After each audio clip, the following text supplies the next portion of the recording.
gari, apanda gari, naenda soko Saramach, upeka katikati, Turkana akaingia, akapeka hawa, akapeka jamaa ngine, risasi akapita kichwa. Dia nasumbua sisi. Turkana kukuja para kuiba mbuzi, kupata KDF natangulia mbele ya watu. Hata jana ile watu ile napekwa, wengine ako na ng'ombe, para kukutana na Turkana KDF naye akatoba gurnet 3.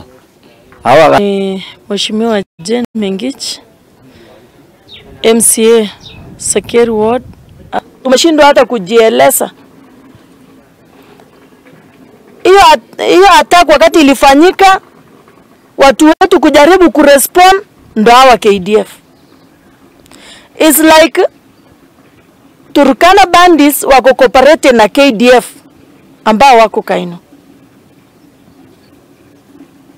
Wakati attack inafanyika, tukijaribu kurespond ndo hao KDF wanatuambush pia. Hasa siku hizi ni Turkana wanakuja wana raid, hakuna mtu anaofuata nyuma kwa sababu tunajua wako na support ya serikali.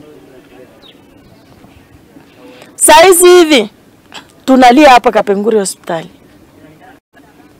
Tunalia, tumebaki kama mayatima.